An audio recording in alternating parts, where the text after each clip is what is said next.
mesmo nessa correria, né, que eu vi que tem a coordenadora e ela deve estar sabendo o que nós estamos passando nesse momento com a sucupira, mas enfim, vamos ver se eu acho o meu arquivo aqui. Eu tenho que arrastar ele, né? É só clicar em cima. Ah, ele não está adicionado aqui. Você conseguiu adicionar ele? Eu O do abri. Thales, o do Thales está aparecendo aqui nos arquivos, mas o seu não, professora. Como que eu adiciono ele, então? Eu vou. Você clica no mais aqui, adicionar Mais. arquivos. Tá, certo. Isso. Tá. Deixa eu ver se é esse.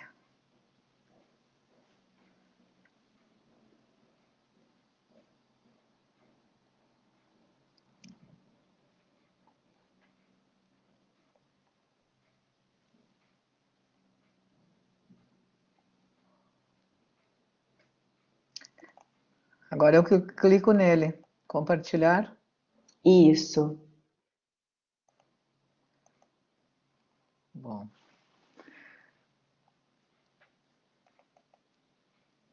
Ah, compartilhar, né?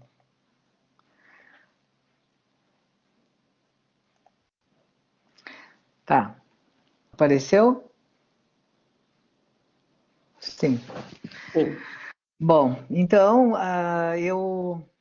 o título a professora Aline já falou, né? Eu trouxe uma epígrafe aqui sobre o tempo, né? Que é uma questão que nós sempre pensamos sobre o tempo, o passado e também o futuro, né? O próprio do presente como do real, é de subtrair aqueles que tomaram seu partido. Também deve ser sempre reconquistado sobre o passado e o futuro, estabelecido pela crítica incessante do passado, que se repete fora da estação e do futuro, indevidamente antecipado.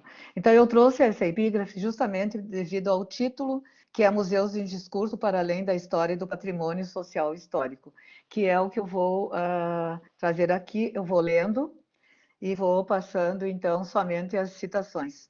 Então, nosso foco nesse texto é o museu em discurso, colocando-o para... Oi?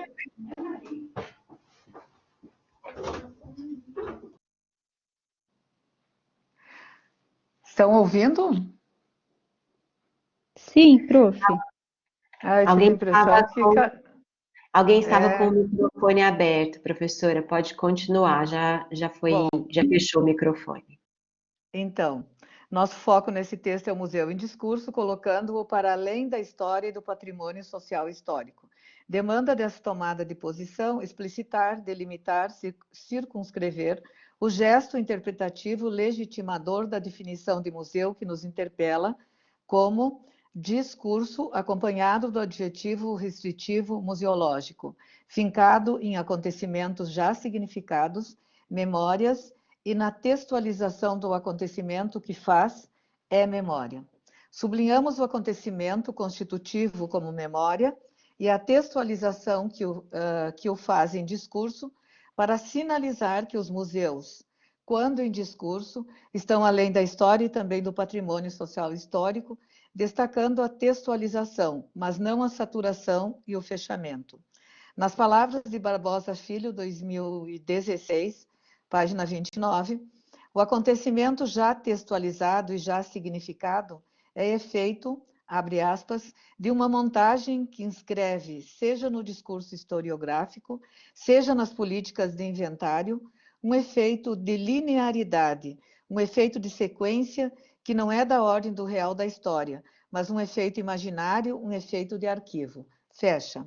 Vamos discutir e retomar essa afirmação, destacando a definição de discurso proposta por Pechet, 69, 1997A, página 82, em que os interlocutores são representados pelos pontos A e B, e o discurso, segundo o fundador da análise de discurso, em sua tese de doutoramento, abre aspas, implica não necessariamente uma transmissão entre A e B, mas, de modo mais geral, de um efeito de sentidos entre os pontos A e B. O discurso, como se pode ver nesse mesmo tempo, implica as condições de produção, que dão conta dos lugares, posições, sujeitos que A e B ocupam na formação social, sendo que esses lugares, abre aspas, estão representados nos processos discursivos que são colocados em jogo. Peixe, página 82. Vale destacar ainda uma série de formações imaginárias que, abre aspas, designam o lugar que A e B atribuem a si e ao outro, a imagem que eles se fazem do próprio lugar e do lugar do outro. Se assim ocorre, existem nos mecanismos de qualquer formação social regras de projeção, fecha aspas.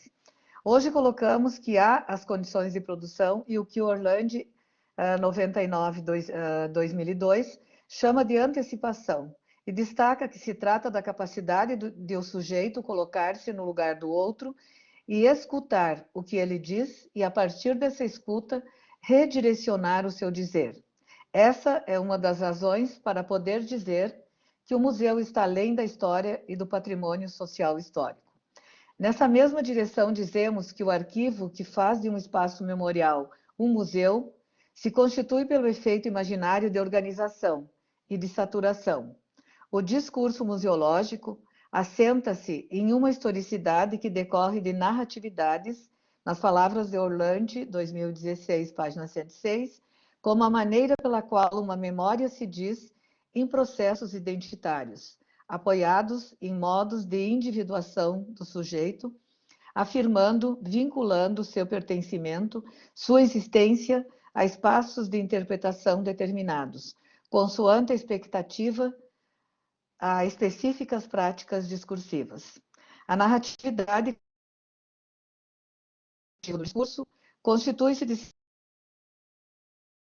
históricos e afetos, e são afetados pelo que está no museu, como lugar que entendemos e designamos a partir de Nohra, 1994, de lugar de memória. Finalizamos, então, que em discurso o museu transcende, escapa ao que está guardado, armazenado, arquivado, e instaura efeitos e sentidos demandados pela formação social e pelos sujeitos, corpo dessa formação social, enquanto cidade, estando, conforme Orlandi 2004, atados, enlaçados a esse corpo, formando uma ilusória unicidade. Para dizer, portanto, que o espaço museológico está além da história e do patrimônio social histórico, arriscamo-nos a afirmar que os sentidos e as possibilidades de leitura dos museus estruturam-se, de um lado, por uma memória constituída por evidências de saturação, como acontecimento textualizado, conforme Barbosa Filho, e de outro, por discursos como materialidades que se abrem à interpretação, a partir de sujeitos dentro das formações sociais. A par disso, e tendo em vista a nossa filiação teórica, segmentamos, dividimos a palavra discurso, que é o objeto da análise de discurso, em diz e em curso. Vale destacar que essa segmentação, divisão, não é aleatória nem casual. Trata-se de presentificar Peixe desde 69 e o seu percurso, que continua a se fazer, ressoando nesse modo de entrar em nosso objeto de análise. Orlandi, 2002, em texto que se diz introdutório à análise de discurso, como campo disciplinar que se interessa pela gramática, pela língua, mas e principalmente pelo homem falando.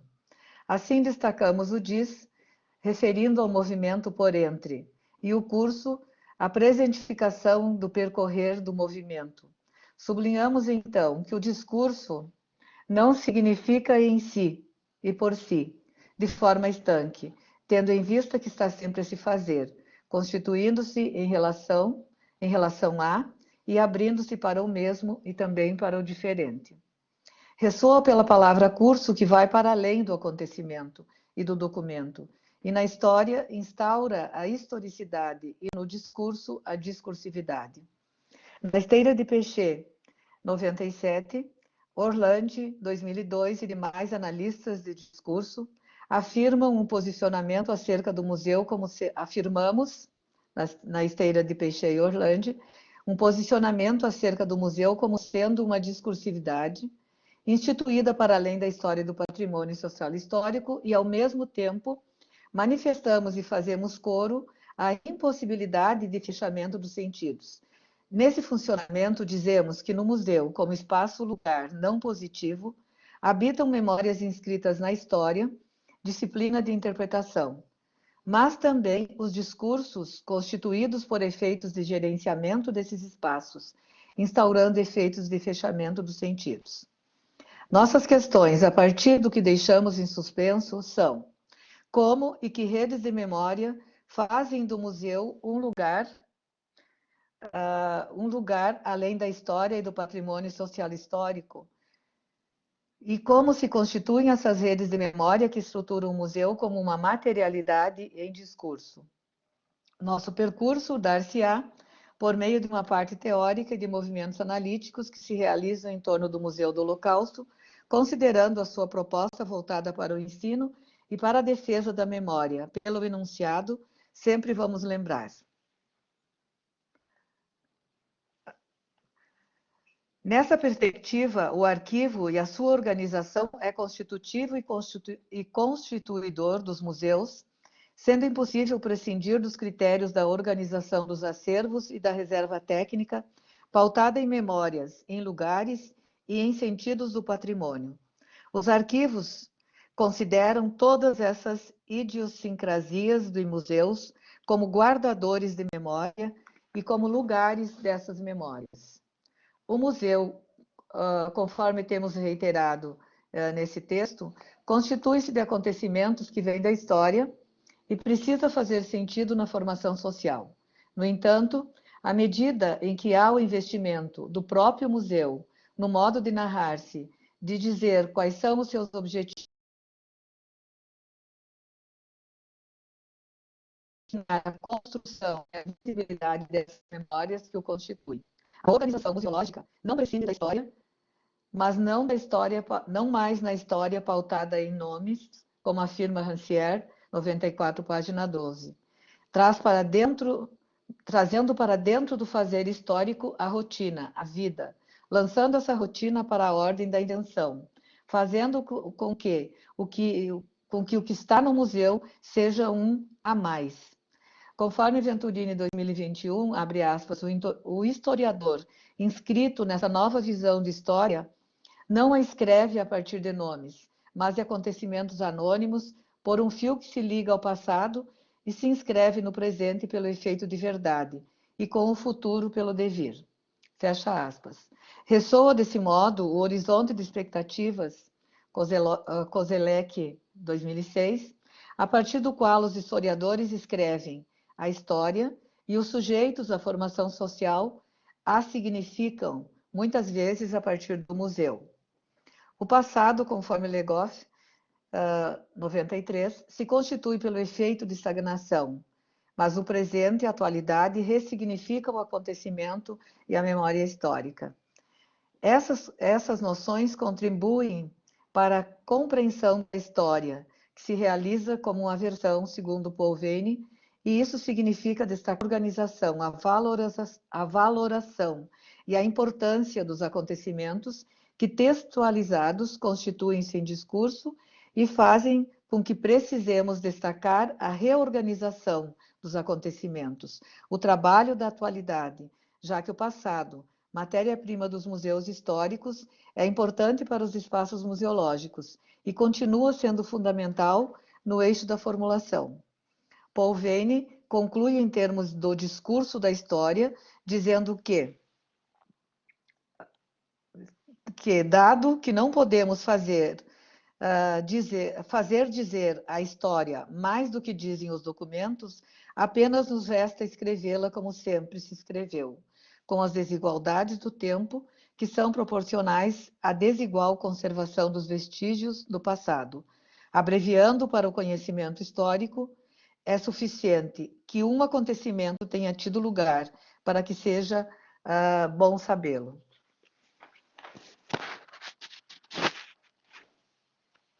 Paul Veyne coloca em suspenso a importância do acontecimento histórico e se pergunta se ela está no mesmo nível do interessante, colocando em suspenso com isso a importância histórica.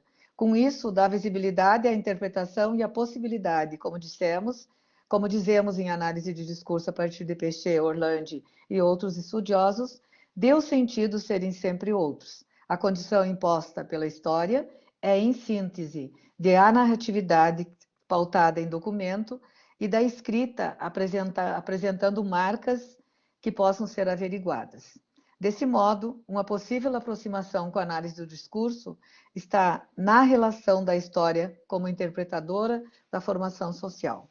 A análise do discurso trabalha com a língua na história, funcionando pela historicidade, que recobre os dados pela não separação entre objeto, sujeito, exterioridade, anterioridade, concreto, abstrato, origem, filiação, produção, evolução, conforme Orlandi, 2004, página 36. Dentro desses pressupostos, refletimos acerca dos fatos de linguagem, de sua materialidade no aspecto linguístico e histórico. Discursivamente, a língua significa na história e instaura acontecimentos por meio de práticas que existem e se constituem em discurso, como espaço em que o homem produz a realidade com a qual está em relação, conforme Orlandi, página 39. O museu está além também do patrimônio social histórico, considerando-se, conforme Venturini, que o patrimônio representa a estabilidade de um objeto que guarda em si os vestígios de um passado e faz trabalhar o imaginário da formação social. Desse modo, o que é guardado nos museus transforma-se, segundo Catroga, 2001, em história, não em memória. De acordo com o historiador, a memória congela e a história movimenta, atualiza, mas não se deixa. É o contrário, a história congela e a memória atualiza, mas não se deixa aprisionar, fazendo entrar em relação a cultura, a fronteira e o conhecimento, e com eles a comemoração do museu na formação social das instituições constitutivas do gerenciamento desse espaço. O discurso de e o discurso sobre, em seus funcionamentos memoriais nos discursos, é também produtivo para sustentar o museu além da história e do patrimônio social histórico, como que rememora nomes, acontecimentos, formações sociais, datas, etc. Então, o que se pode ver nessa síntese gráfica é o funcionamento da memória como discurso de e o modo como esse discurso de ressoa no eixo da formulação, considerando não um gerenciamento, mas um regime de repetibilidade que constitui redes parafrásticas.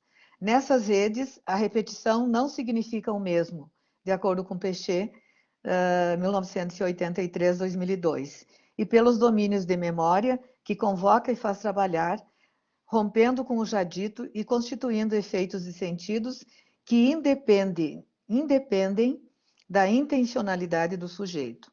No discurso de, as redes parafrásticas mostram o que se repete, estabiliza e constitui memória. No sentido dado por Curtin, 1989, se trata de uma voz sem nome, em que não há um sujeito que diga eu e responda pelo dizer. O discurso sobre sinaliza para a tensão entre o já dito e o dito na formulação, sinalizando para rupturas, equívocos ou alianças que, segundo Venturini, possibilitam o novo, por meio de processos polissêmicos. Importa dizer que no discurso não há como separar o discurso de do discurso sobre, já que a memória comporta dizeres que ressoam no eixo da formulação e se sustentam, muitas vezes, pelo que está na história. No discurso, a língua não se manifesta na ordem do gramatical somente, mas também na ordem do enunciável, que constitui o sujeito falante em sujeito do seu discurso e ao qual ele se assujeita em contrapartida, conforme Curtin. A língua organiza o tecido discursivo, inscrevendo, pela sua relação com a história, os dizeres e instintos domínios. Péchet sublinha que esses domínios convocam e fazem trabalhar discursivamente a língua na história, instaurando efeitos e sentidos. O discurso, constituído pela língua como lugar material da ideologia, adquire o funcionamento material a partir de sujeitos interpelados pela ideologia e atravessados pelo inconsciente. O museu em discurso se constitui por atualidades, pelas pesquisas e pelas ações que vão atualizando os dizeres e movimentando os seus sentidos. O Museu do Holocausto de Curitiba, coordenado por Carlos Reis, realiza atividades que movimentam os sentidos e os seus objetivos são publicizados, jogando luz sobre a memória do Holocausto, objetivando, abre aspas, transmitir o Holocausto às próximas gerações, a partir de 3 eixos: memória, educação, pesquisa. Isso significa não tratar o museu como um lugar que guarda memórias, mas como um lugar de pesquisa, e que pela educação vai lançar uma luz, nesse caso do Museu do Holocausto, sobre o caos. A parte de uma concepção teórica consciente e embasada que constrói no Museu do Holocausto a memória da Shoah. Para isso, Carlos Reis destaca a necessidade de compreender o caminho percorrido pela memória da Shoah, visualizando como o genocídio será lembrado pelas gerações futuras.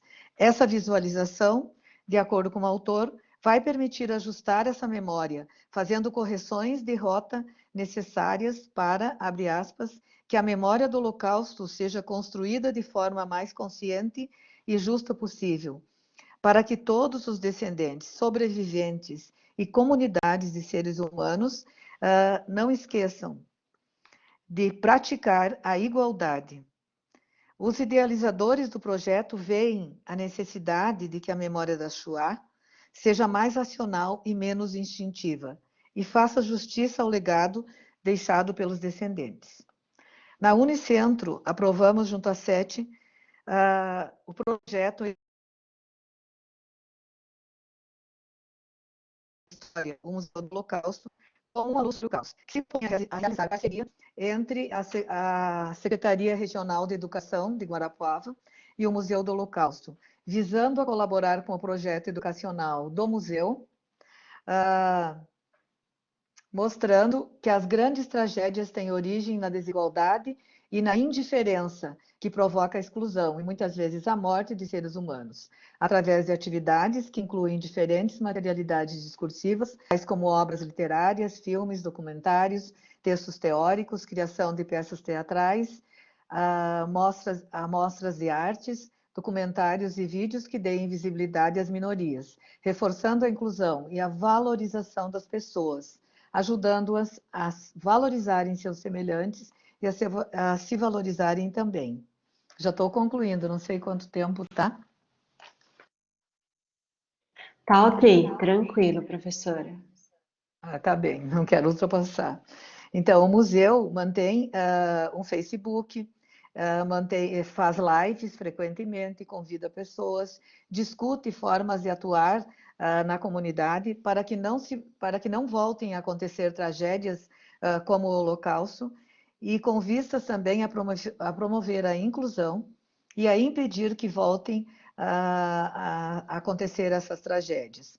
Destacamos também os trabalhos de iniciação científica que pesquisam sobre o Holocausto, a dissertação de mestrado da Scarlett Ferreira, que se intitulou Testemunho de Mulheres no Museu do Holocausto, Memória e Discursividade, a pesquisa de Elivelton Assis Krumel, Entre a História e a Memória, uma análise discursiva do documentário Sobreviventes do Holocausto, defendida em 2019, sob a orientação da professora doutora Verli Petri, e também a tese de doutoramento em andamento do Elivelton, que continua trabalhando com o Museu do Holocausto, e as teses em andamento de Leandro Tafuri, que vai pesquisar o Triângulo Rosa e como que os homossexuais apareceram ou não, aparecem ou não, a gente sabe que não, né, no Museu do Holocausto, mas nas memórias da Segunda Guerra, e por que eles são invisibilizados, apagados nesses discursos. Adriana Bernardin também propõe uma pesquisa de doutoramento que vai vai verificar a questão das crianças como minorias, que discursos apagam ou dão visibilidade a essas crianças e como elas são representadas, como elas sobrevivem ou não ao Holocausto e como esse discurso se constitui. Temos ainda, além desses projetos, uma outra proposta de mestrado da mestranda Raquel Baldissera, que entrou esse ano, ainda está iniciando, que propõe-se a pesquisar os bordéis dentro do Holocausto, que também não sabemos se uma proposta de mestrado sempre é uma proposta, e de doutorado também, se vamos conseguir. Talvez no museu não tem, né? Não tem visibilidade para as questões do bordel. Mas também nós sabemos, pelas obras do Primo Levi e por outras obras, que tudo isso faz parte da história, né, desse período. Então, cabe perguntar também por que não aparecem essas questões de minorias, apesar de o museu tratar de minorias, não estão visíveis lá.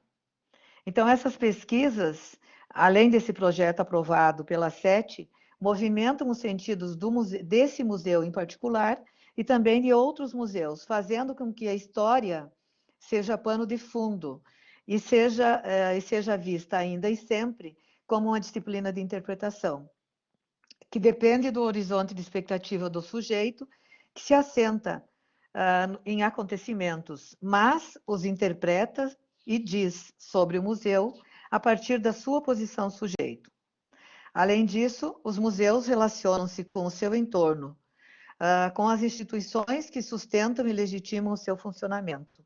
É o que vimos na dissertação de Scarlett Ferreira, que nos trouxe as análises da exposição, entre aspas, e também a exposição Feitos e Efeitos, que mostram os processos de discursivização e também mostram a legitimação e como esse museu se autoriza a falar do Holocausto, a valorizar os judeus e a valorizar o que está ali e também a permanecer sendo o museu e movimentando, então, os sentidos. No caso desse Museu do Holocausto, as obras memorialísticas de Primo Levi e de outros contribuem para que o funcionamento discursivo ultrapasse o que diz a história e seja bem mais que patrimônio. Se não fosse, se esse museu e outros museus não fossem bem mais que patrimônio, então, nesse período de pandemia, eles poderiam ser extintos, mas não é o que acontece. Eles continuam em funcionamento, eles continuam sendo visibilizados de forma digital e continuam sendo visitados por essas plataformas, claro que não da mesma forma do presencial, mas existem, então, funcionamentos que mostram que eles existem, então, além da história e além de ser patrimônio, que um museu não é só patrimônio, não é somente o patrimônio que faz de um museu, museu. Então, essas são algumas das referências, né, que eu usei, Barbosa Filho, Dissertor, Curtini, Peixe, Gadé e tal, vários que eu estou passando aqui. E eu me coloco à disposição para, se tiver pergunta, como a Aline organizar. Obrigada a todos. Obrigada, professora. Foi muito, muito interessante. Nós temos algumas perguntas aqui no chat. Eu queria saber, assim, você prefere responder já ou deixamos para depois da fala do professor Tales? Como vocês preferirem. Pode ser depois, pode ser agora, por mim, é indiferente. Bom, acho que a gente pode, então, passar para o professor Tales, né? E aí, na sequência, então, fazemos as questões. Como é que eu fecho agora aqui? Aqui. Fechou. Fechou. Tá bom, obrigada. Muito obrigada. Tales? Boa tarde. Vocês me Oi, escutam? boa tarde. Sim. Bom, Bom, eu gostaria de começar. Pode Pode falar. começar. Você quer que eu coloque os slides aqui para você? Não, vou abrir num momento muito específico da apresentação, Tá, aí eu vou, no momento que eu precisar, se eu não conseguir, eu te aviso. tá bom. Obrigada, Mas eu Thales. acho que Vamos eu, lá. que eu entendi mais ou menos a dinâmica dele. Tá. Boa tarde, eu agradeço muito a Aline, Luciana, por oportunidade de participar desse encontro. Motivado pela escolha temática dessa edição, arquivo e historicidade, eu decidi expor e discutir o processo de construção de parte do corpus da minha pesquisa, da pesquisa que vem desenvolvendo, intitulada Poesia e Acontecimento no Arquivo da Anistia. É uma pesquisa que é recém-nascida, eu comecei a desenvolvê-la em abril desse ano, então, comecei a desenvolvê-la como parte de um projeto de pós-doutorado na USP, na Faculdade de Filosofia, Ciências e Letras de Ribeirão Preto, sob a supervisão da professora doutora Lucília Maria Abrão e Souza. Sendo assim, eu terei, portanto, o privilégio de beneficiar o meu projeto em estado nascente com o exame crítico e com a sugestão de vocês. Antes de começar, também queria agradecer a Aline por acompanhar mesmo esse trabalho. Você teve na minha qualificação de doutorado, teve na minha defesa. Acho que isso foi crucial. Também queria agradecer muito aos membros de um grupo de pesquisa que se chama Discurso e Arquivo. Não é um grupo que eu faço parte, mas é um grupo que eu estou sempre em diálogo. Ele é coordenado pelo professor Fábio Barbosa Ramos Filho. Fábio Ramos Barbosa Filho, desculpe. Na Unicamp. Bom, o meu projeto de pesquisa ele é recente, ainda está, como disse, em construção. E eu achei interessante trazer esse processo mesmo de construção para a gente conversando sobre o que é construir um corpus em análise do discurso, o que fica dentro, o que não está incluído dentro dessa nossa seleção. Um dos objetivos finais do meu projeto é construir um acervo de poemas ligados ao arquivo da Anistia. Durante a minha pesquisa no doutorado, eu me deparei com um vasto campo de poemas dentro dos arquivos da ditadura. E esses poemas são, em grande parte, desconhecidos até mesmo para historiadores e críticos literários especializados na temática. Então, parte desse meu projeto de pós-doutorado, ele é um processo de pesquisa e divulgação dessa poesia associada a um momento histórico bastante específico da nossa formação social.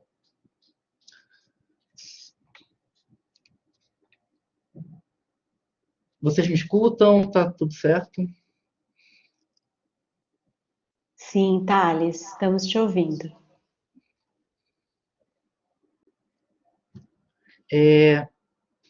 Então, eu dividi meu trabalho em 3 partes. Na primeira, eu vou falar um pouco sobre a formação dos arquivos da ditadura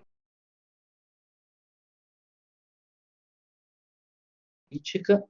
Numa segunda parte, eu vou falar do papel da poesia na campanha. E na terceira, eu vou explicar como que da Ô, ditadura Thales, ela está tá, distribuída no arquivo da anistia propriamente dito. Thales, está cortando um pouquinho o seu áudio. Hum, Deixa eu ver como é que tá aqui. Tá aparecendo a sua internet um pouco baixa. Você quer desligar a sua câmera para uhum. não ficar muito cortado o áudio?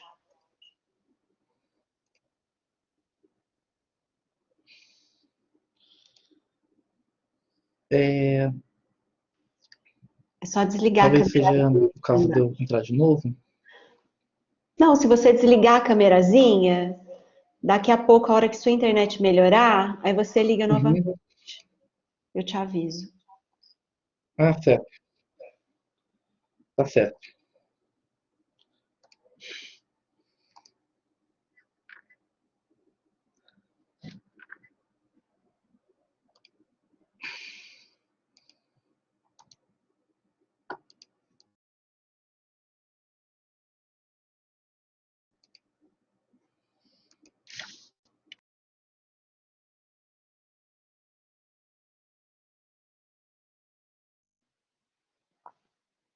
Acho que ele caiu.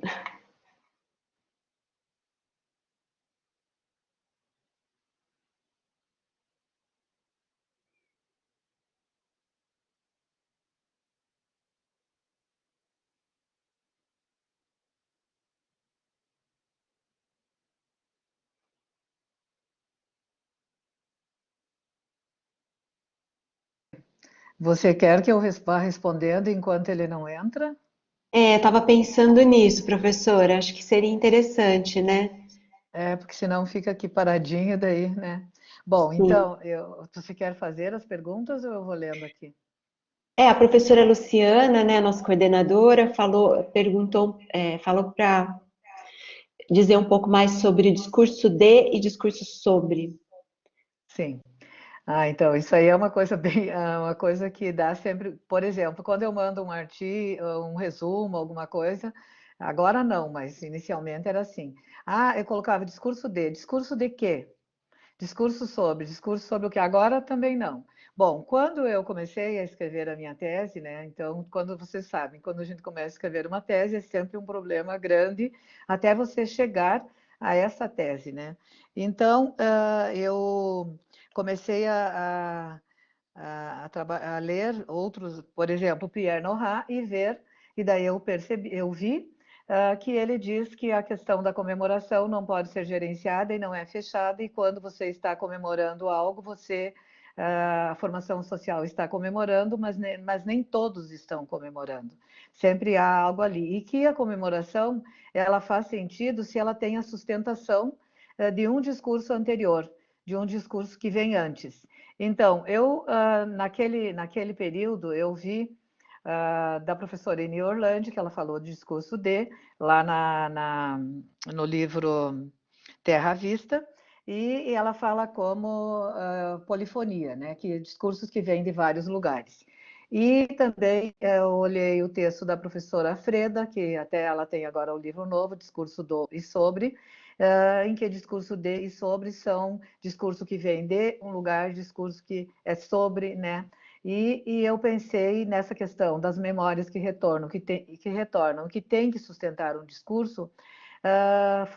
Pensei no discurso de como sendo da ordem dos discursos que já foram ditos antes, como interdiscurso, e, e sustentam a atualidade. Então, eu parti lá do Curtini, quando ele traz lá no Chapéu de Clementi a questão do eixo da formulação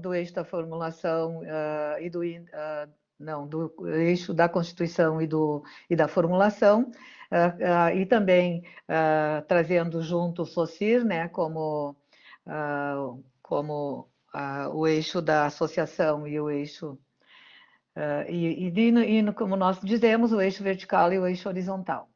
Então, eu fiz aquele esquema lá, tomando o discurso de, então, como interdiscurso, como da ordem da repetição, do repetível, como daquilo que não é gerenciado, como o que ressoa sem que o sujeito tenha intenção, como memória mesmo, e que se daria num movimento parafrástico.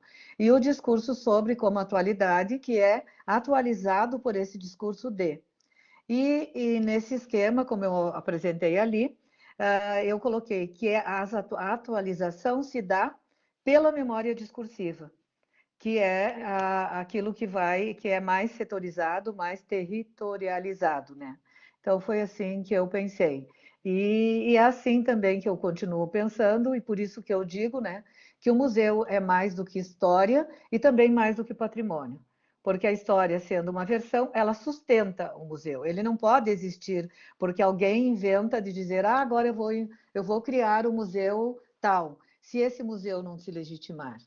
Se esse museu não tem um acontecimento que sustenta, não tem memórias, discursos, tal, que vão legitimá-lo. Então, é nesse sentido, assim, que eu, na época, conversei, não fiz, claro, não fiz sozinha, conversei com outros, a gente sempre, durante a tese, conversa com muitas pessoas, com a orientadora, com os colegas, né, com outros professores, pesquisadores, né, nós sempre somos muito colaborativos, né? Então foi assim.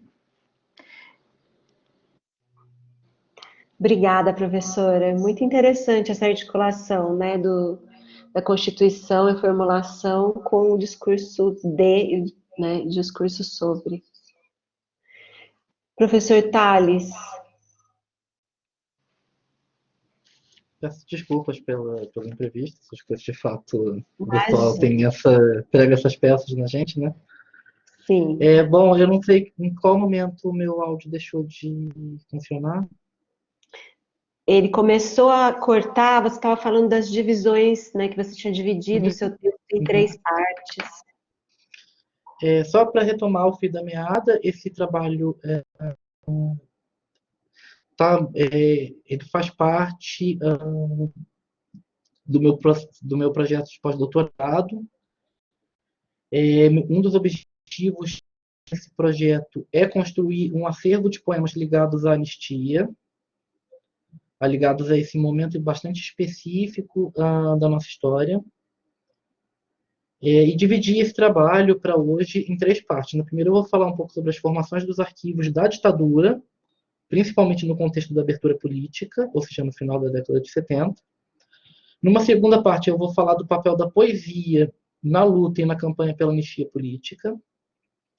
E no terceiro momento, eu vou mostrar como que a poesia dos presos políticos é distribuída no arquivo da anistia propriamente dito. Passo para a leitura da primeira parte.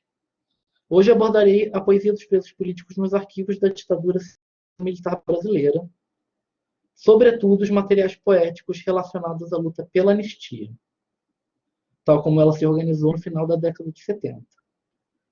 Em primeiro lugar, é fundamental delimitarmos o que chamamos aqui, ainda que genericamente, de arquivos da ditadura.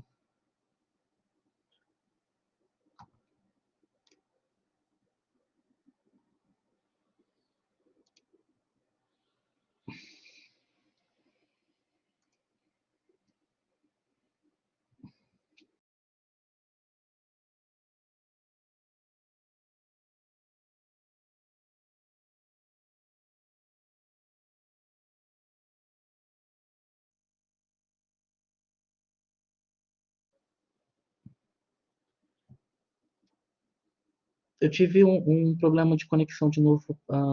Vocês conseguem me escutar? Eu vou deixar um pouco a câmera desligada. Eu estou te ouvindo, Thales. Você vai compartilhar o arquivo? Pode ser, pode compartilhar. Ou ainda não? Ainda não, mas tudo bem. Eu vou ter que deixar um pouco a câmera desligada porque apareceu que a conexão caiu, pelo menos até Sim, estabilizar, né? isso.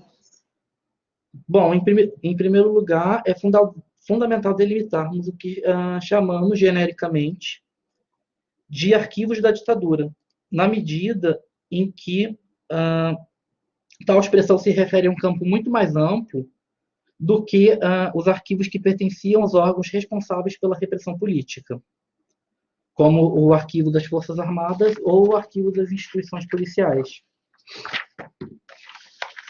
Se os fundos documentais da repressão constituem apenas uma face dos arquivos da anistia, da ditadura, quais seriam os outros elementos que estão em jogo?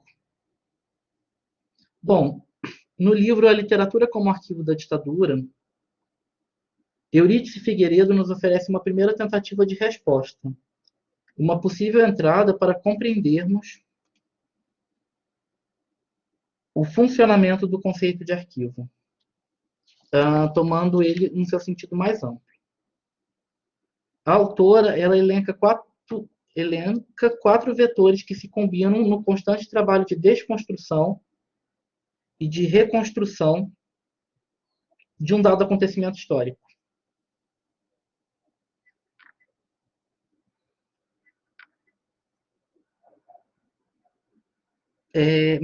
Apareceu para mim de novo que a conexão caiu.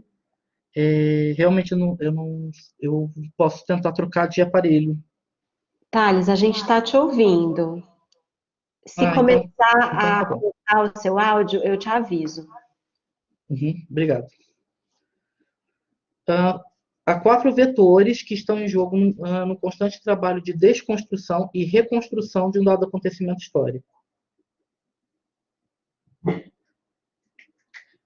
Há os vetores oficiais, como aqueles que são promovidos pelo Estado, comemorações, monumentos, celebrações. Há os vetores associativos, por exemplo, nos casos de associações e grupos formados por membros da sociedade. Há vetores culturais, a mídia, o cinema, a literatura e as artes plásticas, por exemplo. E os vetores científicos, como produção de livros de história e manuais escolares. Uma conferência poderia estar incluído dentro desse vetor. Ainda que pareça bastante simplificadora, tal divisão em 4 vetores aponta para o fato de que os arquivos da ditadura não são uma construção estática, mas são uma construção viva, móvel, historicamente determinada e sensível às transformações políticas. Eurídice Figueiredo destaca ainda a formação de um arquivo da ditadura no final da década de 70, que começou a partir do projeto Brasil Nunca Mais. Esse projeto ele congregou advogados religiosos e jornalistas com o objetivo de evitar que os processos judiciais por crimes políticos fossem destruídos ao final da ditadura, assim como ocorreu no final do Estado Novo. E esse arquivo do BNM, do Projeto Brasil Nunca Mais, foi também feito com o objetivo de divulgar informações sobre torturas praticadas pela repressão política. O grupo Brasil Nunca Mais ele fotocopiou processos de tribunais militares, aproveitando o tempo que os advogados tinham para examiná-los, de forma que documentos do próprio Estado foram usados para comprovar a existência da tortura institucionalizada e reiterada, que, como sabemos, serviu como ferramenta de investigação e repressão. Dessa forma, o Projeto Brasil Nunca Mais foi o trabalho de arquivamento feito pelo Projeto Brasil Nunca Mais foi o começo de uma escrita da história da tortura no Brasil. Ao lado dele, a gente poderia destacar outro campo documental que foi extremamente importante para se começar a construir mesmo esse arquivo sobre a ditadura, que são os fundos documentais do Comitê Brasileiro pela Anistia. Durante a década de 70, a reivindicação da anistia em prol de perseguidos políticos foi gradualmente integrada ao programa de entidades, organizações e partidos de oposição à ditadura. O engajamento de diversos grupos pró-direitos humanos resultou em uma das maiores mobilizações sociais da nossa história, sobretudo no período de transição entre os governos de Geisel e de Figueiredo. Bom, o historiador Maués ele destaca que a reivindicação da anistia para presos e perseguidos políticos ela marca e cristaliza o ponto de inflexão em que importantes setores da esquerda brasileira passam a apresentar como principal ponto de inflexão em que importantes setores da esquerda brasileira passam a apresentar como principal bandeira a defesa das liberdades democráticas, deixando em segundo plano outras propostas mais radicais de transformação política e social. Então, a gente tem, na formação do arquivo, dos arquivos da ditadura, a gente tem 2 linhas de frente no final da década de 70. Há o Projeto Brasil Nunca Mais, que está fotocopiando e arquivando os processos judiciais, e há um movimento da sociedade que está reunindo uma série de apurações de crimes cometidos pelo Estado em um comitê que se chama o Comitê Brasileiro pela Anistia. Esse comitê ele foi fundado em fevereiro de 78, com sede no Rio de Janeiro, e em poucos meses ele ganhou espaço e surgiram núcleos regionais, tanto estaduais quanto municipais, até que no final de 78, em novembro, ocorreu o primeiro Congresso Nacional pela Anistia. Embora cada núcleo apresentasse questões específicas, o objetivo central e comum do Comitê Brasileiro pela Anistia era reconquistar as liberdades democráticas perdidas após o golpe militar de 64 e o ato institucional de 68.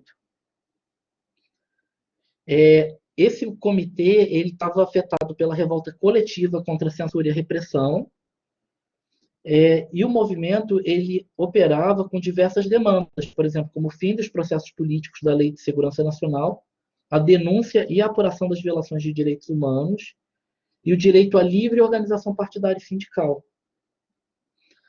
Esse comitê ele nos legou um campo de documentos que não é muito grande, eles são 2 metros lineares de documentação textual, que estão disponibilizados em um fundo de natureza institucional no Centro de Pesquisa e Documentação do AEL, na Unicamp. Os documentos do Comitê Brasileiro pela Anistia, eles datam entre 78 e 1985 e são distribuídos em 4 grandes séries.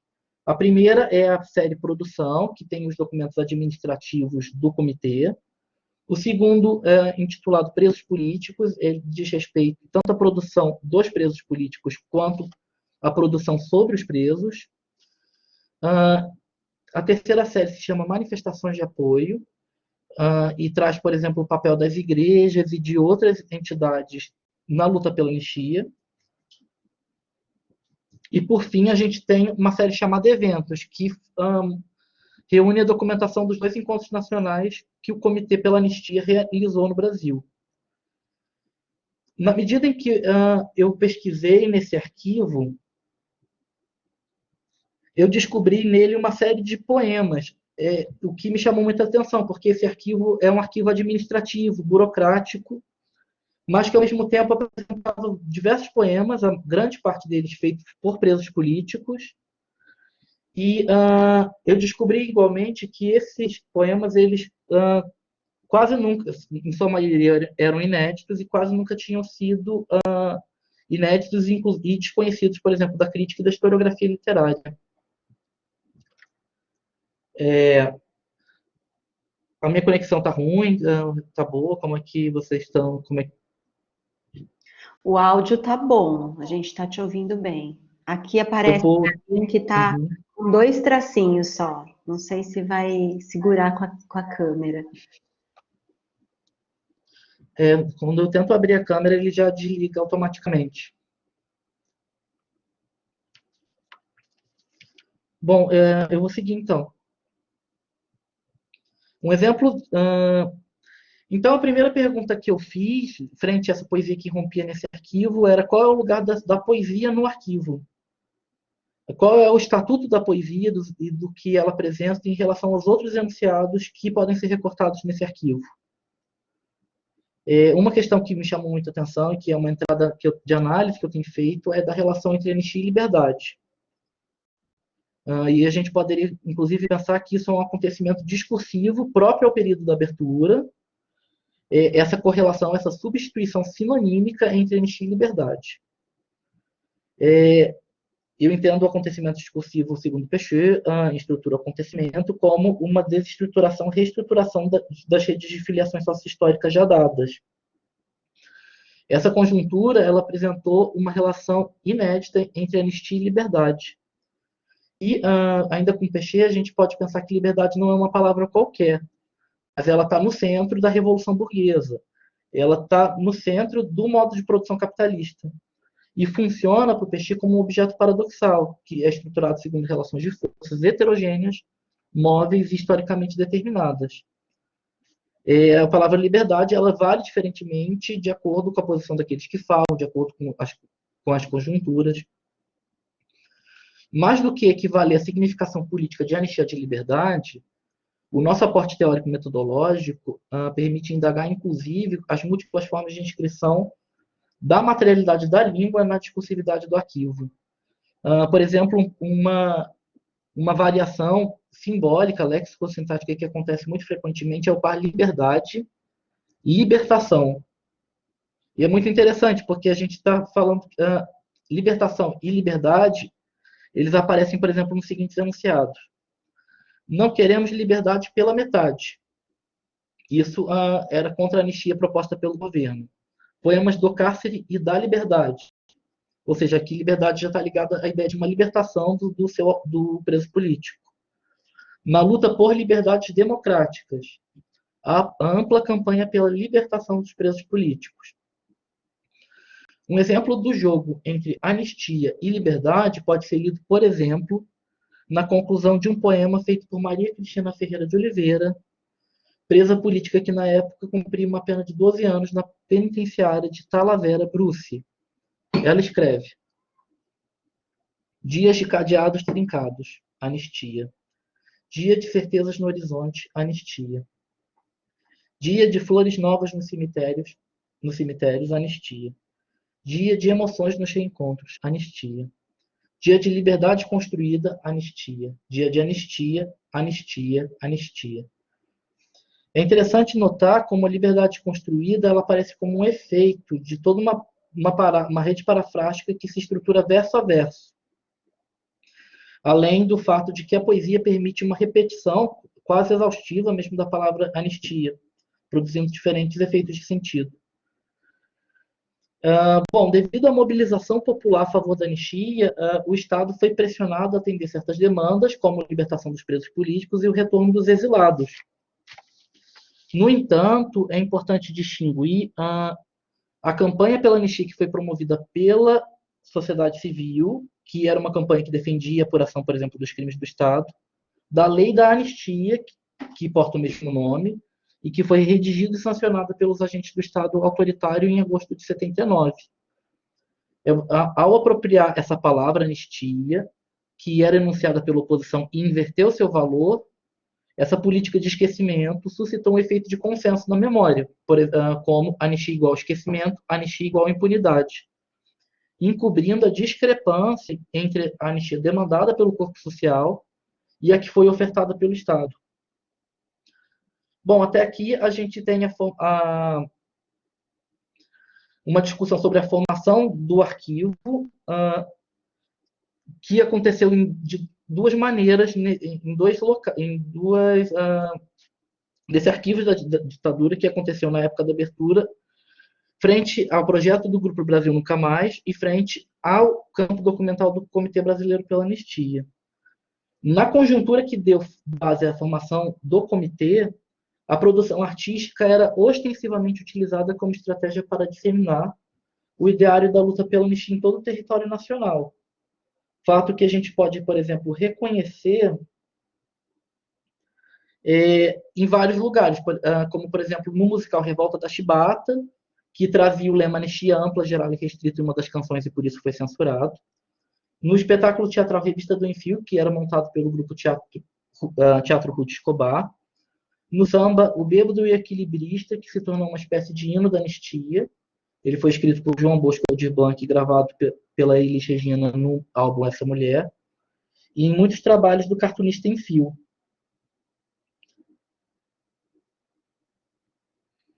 Alguns poemas, ocupando um lugar muito relevante entre esses objetos estéticos que eram feitos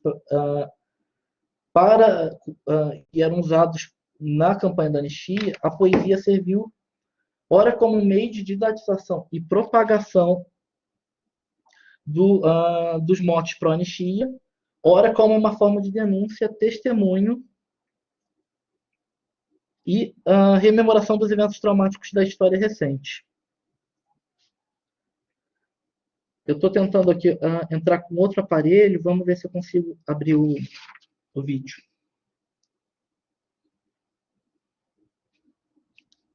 Ele está dentro do PowerPoint? Eu estou tentando entrar com outro dispositivo. Vamos ver se eu consigo deixar o vídeo aberto.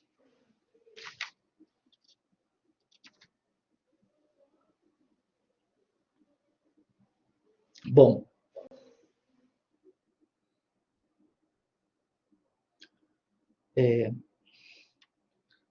Só dando as permissões.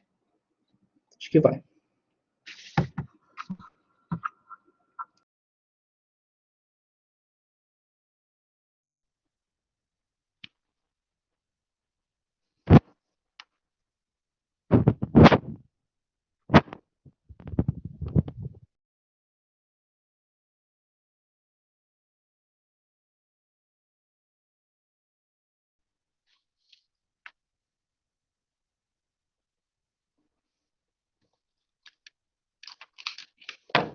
conseguem me ver, me escutar?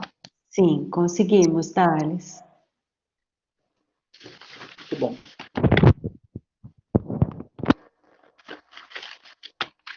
Então, vou seguir daqui. Então, a poesia era utilizada tanto como uma didatização dos motes pró-anistia, quanto como uma espécie de denúncia, testemunho e rememoração dos eventos traumáticos da história recente. Alguns poemas ou folhetos foram escritos, mimeografados e distribuídos com o propósito de difundir as pautas da campanha pela anistia.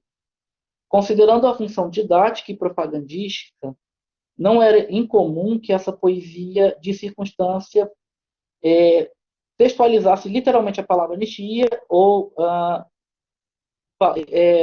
outros elementos associados a seus efeitos de sentido, como a palavra liberdade ou o próprio lema do movimento.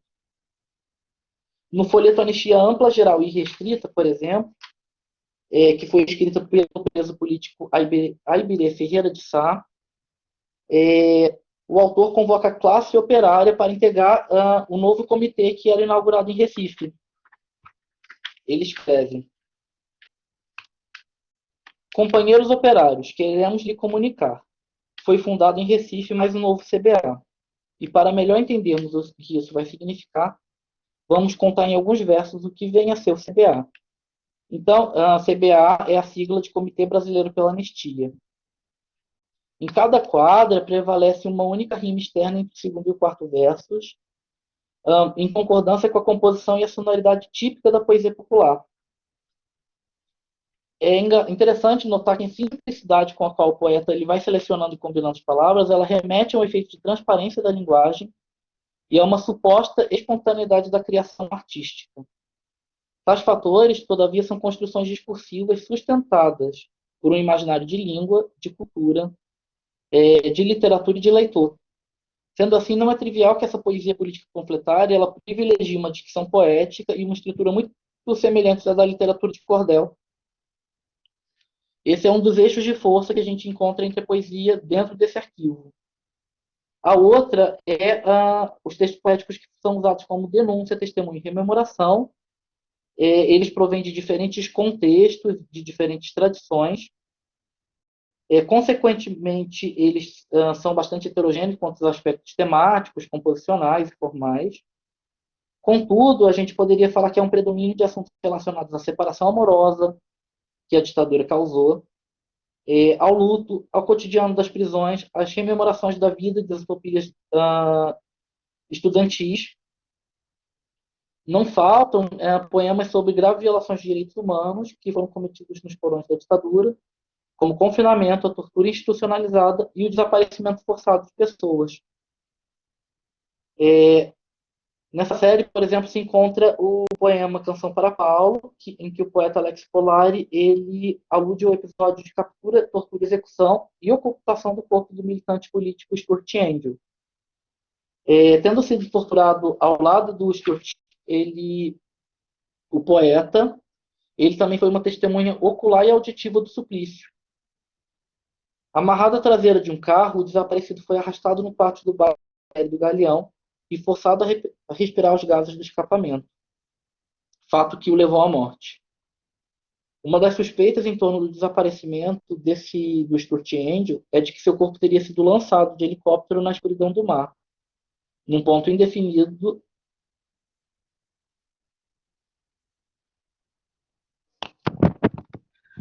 Eu estou ouvindo, Thales, acho que é o áudio da Marília. Marília, acho que é o seu áudio. Ela não vai ouvir, claro, né?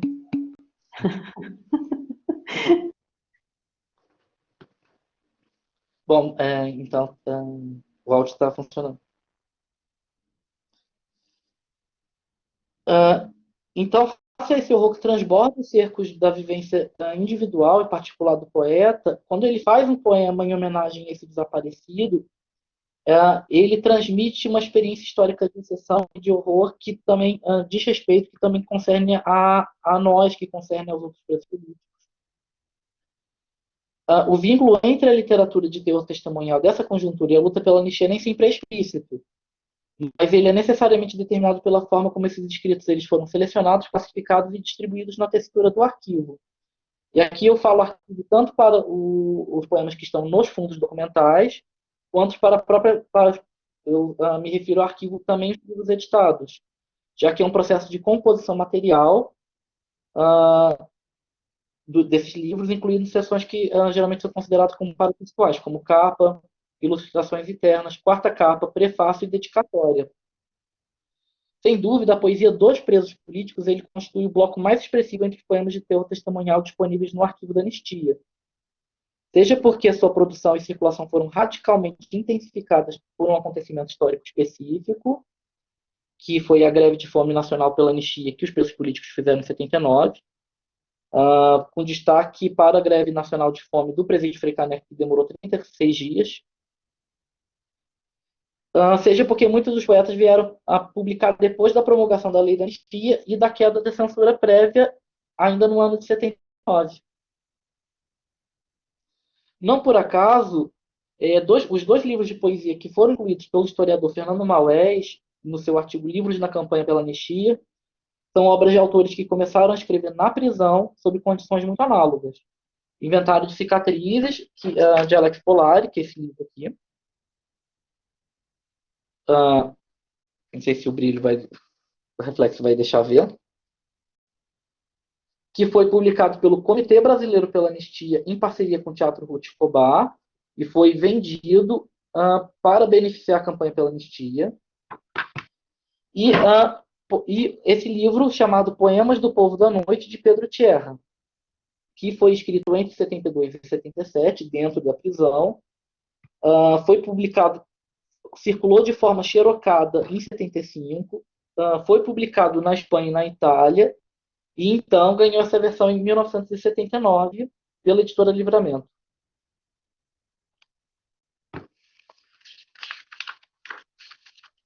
Bom,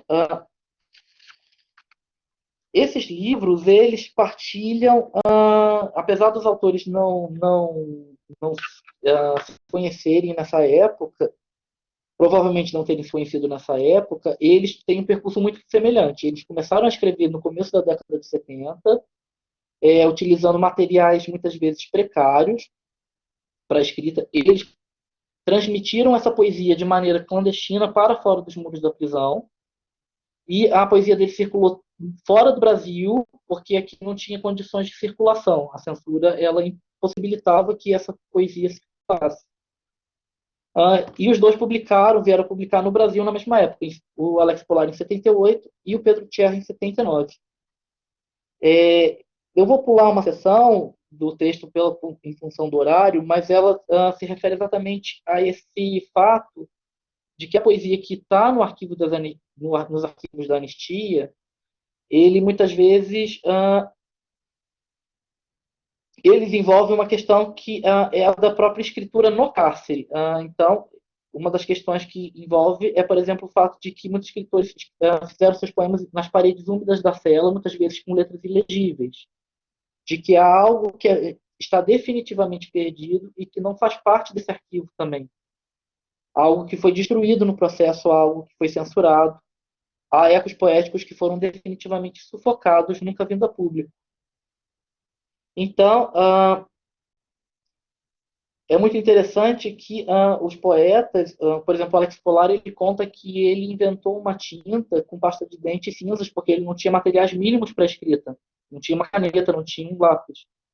E ele teve que inventar não só o formato da escrita, mas também as formas de transmissão.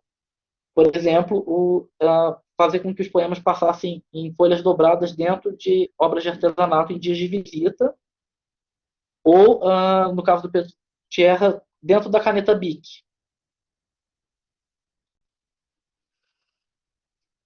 Alguns livros dos presos políticos, em especial, como Alex Polari e o Pedro Tierra, foram publicados com o intuito marcado de mediar essas duas tendências que eu falei anteriormente. Eles serviram tanto como uma denúncia à violência ditatorial, denúncia à tortura, ao confinamento, ao desaparecimento forçado de pessoas, mas eles também foram propagandas do movimento pró-anistia. O livro do Alex Polari ele é um exemplo de testemunho poético das perdas pessoais e geracionais causadas pela repressão, E, como eu mostrei, ele foi vendido justamente para beneficiar a campanha. Após a lei da anistia, alguns dos perseguidos políticos vieram publicar um testemunho dos últimos anos transcorridos, formando um quadro literário que é específico e circunstanciado ao momento de transição. A crítica Heloísa Buarque de Holanda, já no ano de 81, ela chama atenção para a emergência desse quase gênero, que se disseminava sob o signo da abertura, a literatura dos exilados e dos presos políticos recém-anistiados.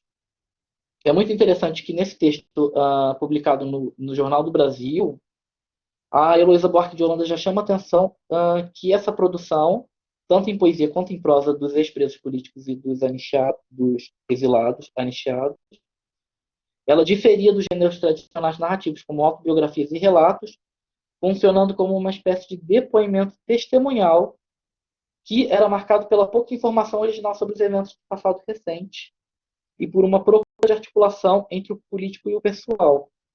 Essa também é a análise que a Eni Holland faz dessa literatura no livro As Formas do Silêncio. Que a Holland vai apontar que o eu pessoal e o eu político se tornam distintos nessa produção. Posteriormente, a Heloísa Buarque de Holanda ela vai pensar esse quadro literário pós-78 como uma tentativa de resgate de uma história perdida ou silenciada. Bom, com base nesse percurso, buscamos recensear e listar uma mostragem significativa de elaborações poéticas escritas por presos políticos da ditadura, separando essa produção em 3 grandes grupos. O primeiro são as obras editadas, e nesse caso eu não diferencio necessariamente as obras que foram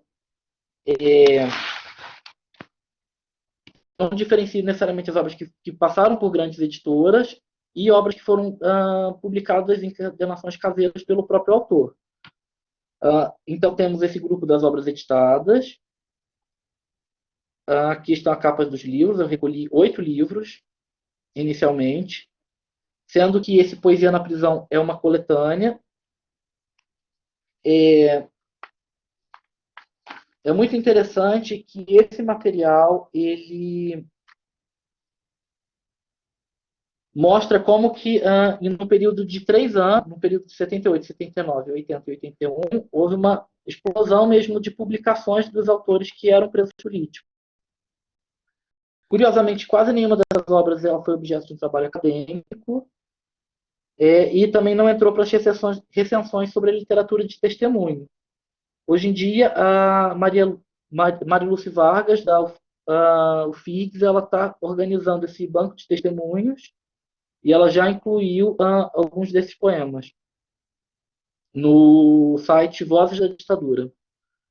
Mas, de toda forma, pensar em livros é ainda muito limitador, porque muitos presos escreveram um só poema, foram cantores de uma só canção, digamos. Então, pensar só nessa tríade obra, autor, editora, acaba limitando um pouco o nosso olhar. Então, o meu segundo movimento é pensar como que a imprensa teve um papel muito grande na anistia e explorar um pouco a poesia dos presos políticos na imprensa de resistência à ditadura, do exterior e do Brasil. Essa arte dos presos políticos foi a primeira coletânea desses poemas. Os presos que publicaram não assinaram, trata-se de uma publicação anônima. E essa publicação, essa que está no slide, ela se refere ao suplemento literário da Tribuna da Imprensa, que começou a publicar também poemas de presos políticos como uma forma de apoiar a campanha pela anistia. Além disso, entrando nos fundos documentais propriamente ditos do Comitê Brasileiro pela Anistia, a gente pode pensar na pluralidade, na heterogeneidade de suporte de inscrição e circulação, que ultrapassam muito a ideia de livro. Por exemplo, o cartaz da Greve de Fome pela Anistia, ela tem um poema chamado É Penoso, escrito por José Roberto Gonçalves de Rezende, E, além disso, os presos construíam poemas em diversas outras materialidades, como era muito comum, seguindo, aliás, uma tendência típica à poesia da contracultura. A gente pode lembrar do Paulo Leminski, da forma como Paulo Leminski valorizava, por exemplo, a pichação, a escrita dos presos nos muros, como ele valorizava esses outros suportes alternativos de escrita. Além do cartaz, os presos, por exemplo, produziram muitos cartões postais, por exemplo. Essa era uma forma de fazer com que a poesia e a arte dos presos, por exemplo, os desenhos, as xilogravuras, circulassem para além dos presídios específicos. Esses são alguns exemplos de cartões postais que a gente acha com poesias dentro do fundo do Comitê Brasileiro. Além de poemas manuscritos ou datiloscritos, que constituem um primeiro acervo mesmo de poemas.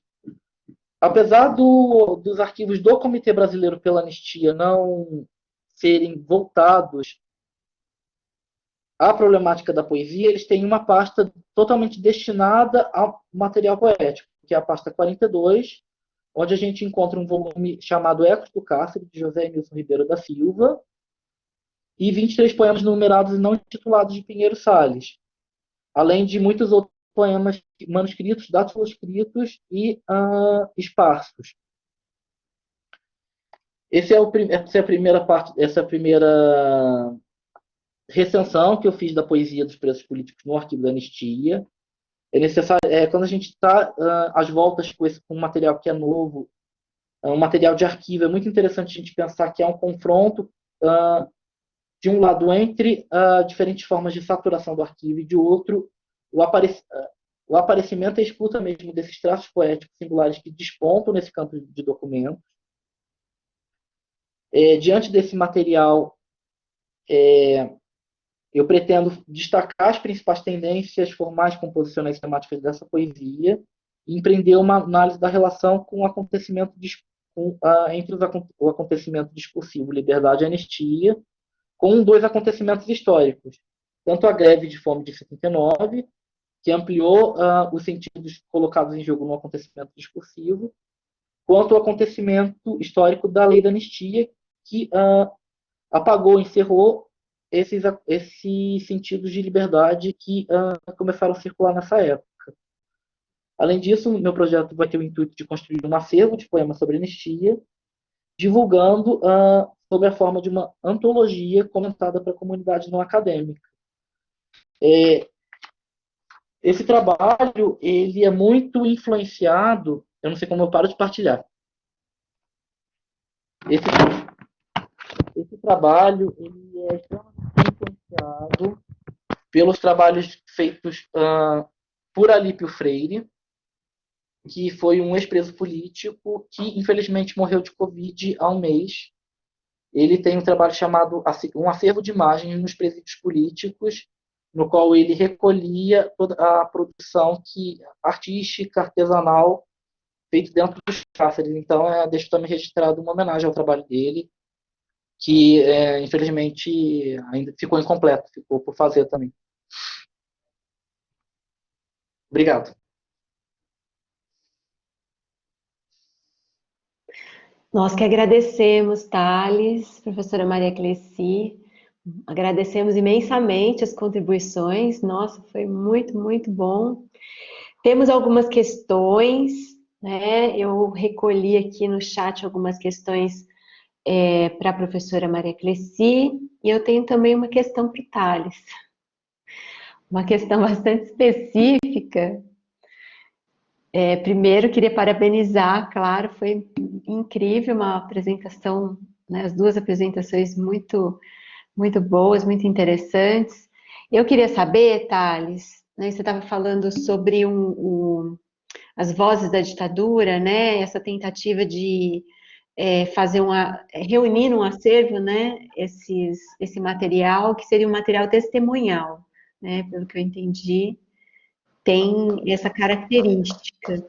Eu queria saber, assim, Qual que seria a compreensão do testemunhal aí? Seria uma compreensão mais da literatura de testemunho, né? Ou uma compreensão mais discursiva?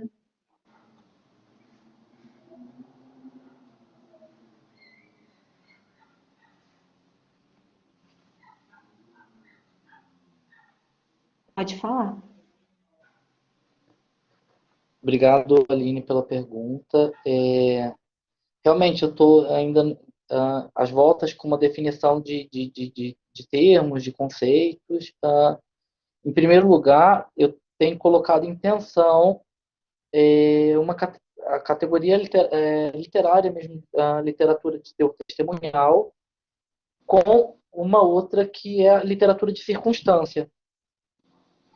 Então, esse é um primeiro embate terminológico, inclusive, que vem da literatura, e que tem me servido, essa tensão tem me ajudado a pensar, por exemplo, essa produção poética circunstanciada, essa produção poética que foi feita apenas como meio de campanha, e a produção que a gente poderia colocar em termos de uma rememoração,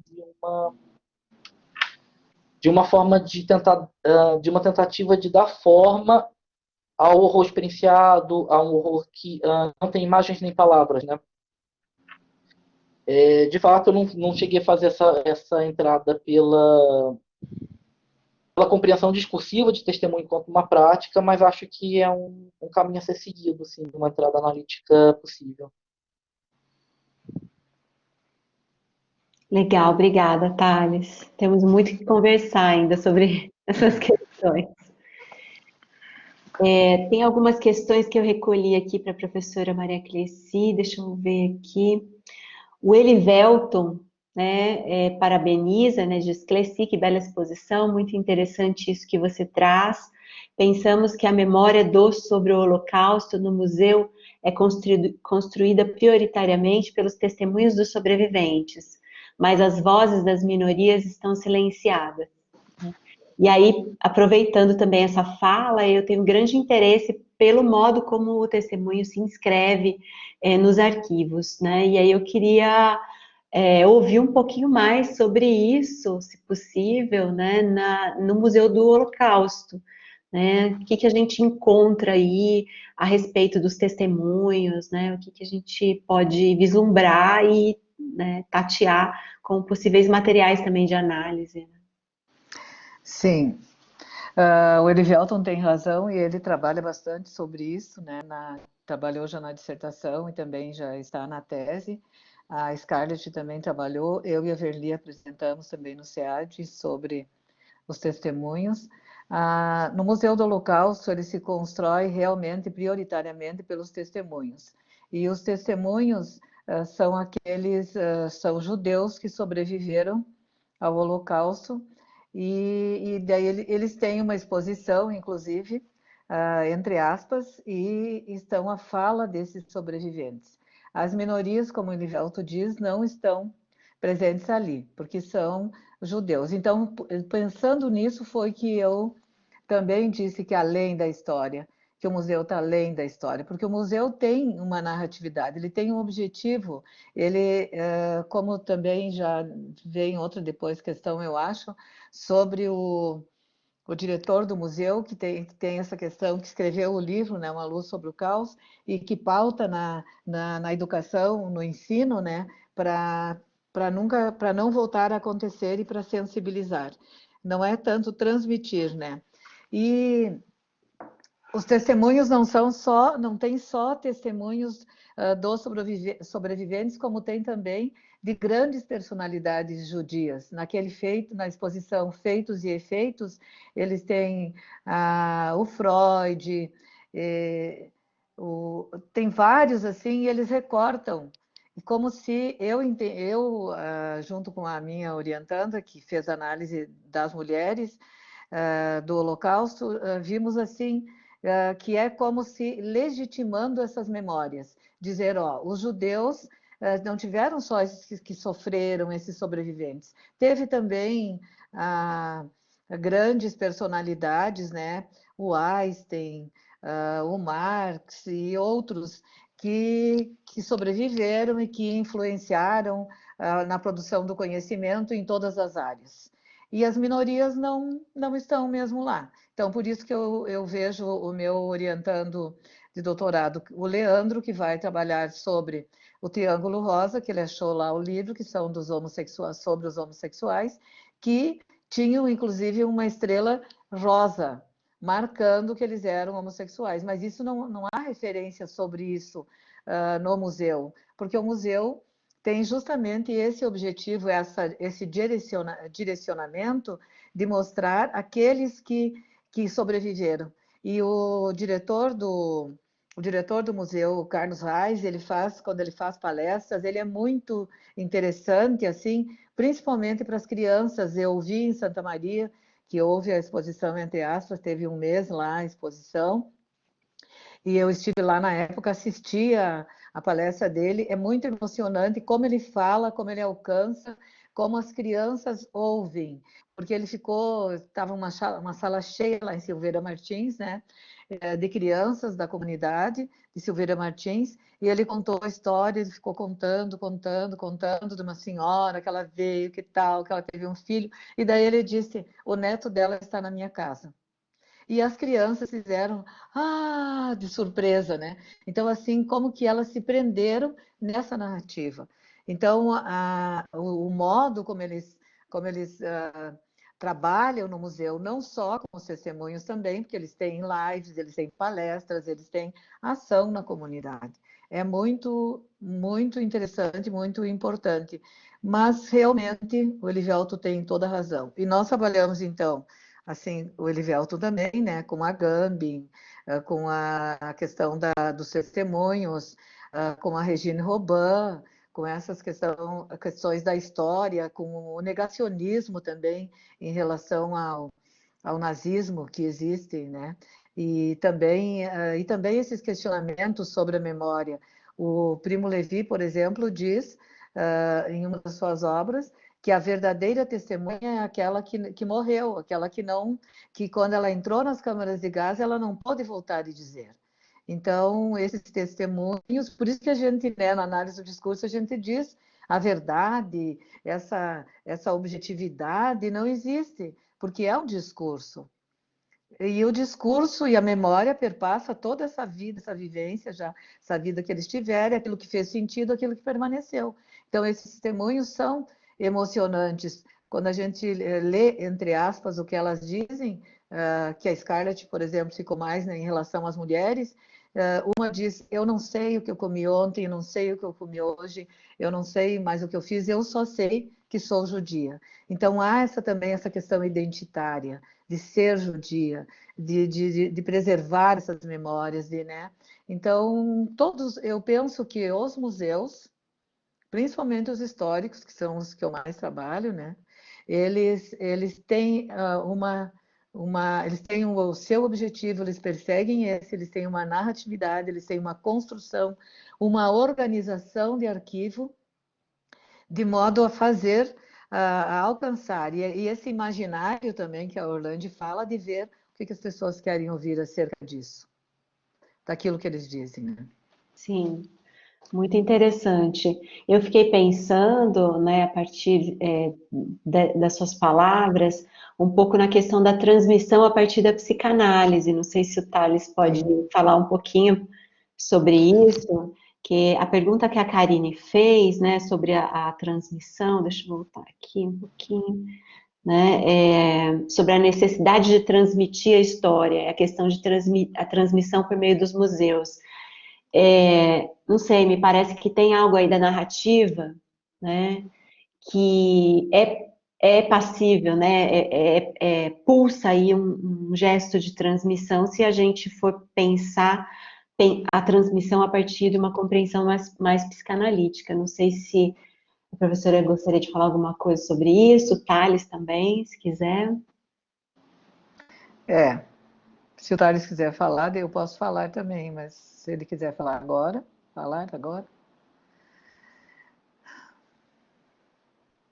Bom, eu acho que até essa questão vem em relação, né, a próxima questão ali que vem do Mein Kampf. E também, né, depois eu posso falar ainda disso.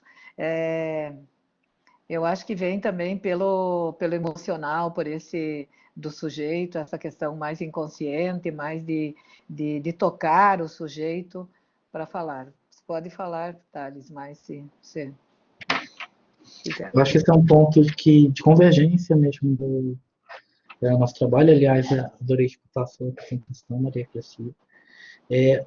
Há algo, Auschwitz é paradigmático nesse ponto.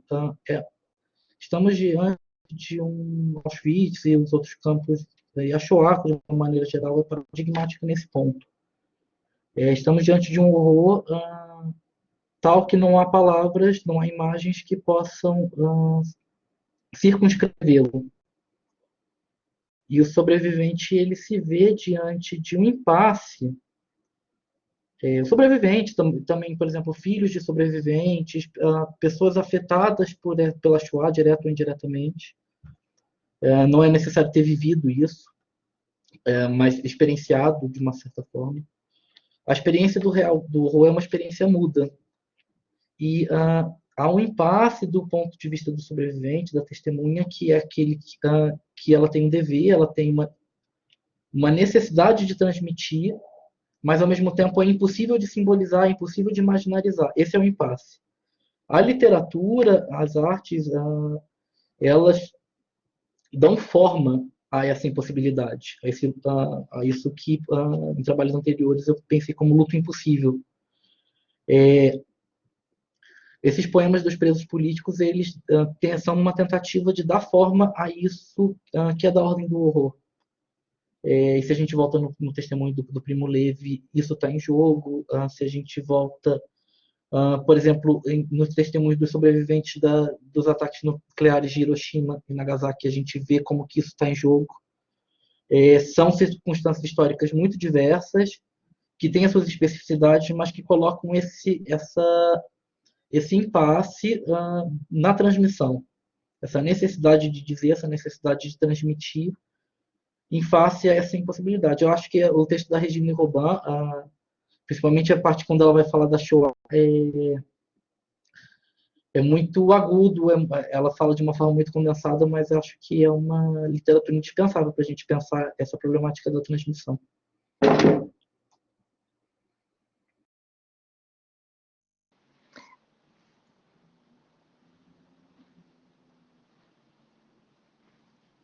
O que o Carlos Reis diz aqui no livro dele, diz, por exemplo, que essa questão o ensino da Shoah está baseado na experiência sensorial. E é por isso que eles colocam filmes, colocam imagens, colocam fotos. Lá dentro, quando você entra no museu, é toda uma experiência sensorial mesmo. No preto, inclusive o livro dele também, não sei se vocês veem aí, ó, ele começa preto. E na entrada do museu, quando você entra, tem todos aqueles feitos e efeitos que tem as fotos e os depoimentos de pessoas judias importantes. E depois, quando você vai entrando, é tudo escuro dentro do museu. E daí eles vão falando e você pode colocar fones e ouvir e assistir os filmezinhos, ver. Então, é uma experiência sensorial também.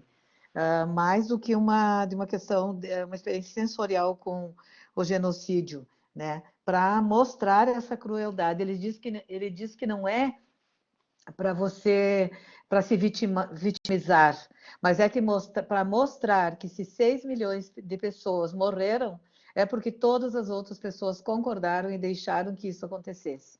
Então, que o objetivo desse ensino da Shoah é não deixar que isso aconteça. Então, o que eles sempre dizem é lembrar, nós nunca vamos esquecer, nós sempre vamos lembrar. E lembrando para não deixar acontecer novamente.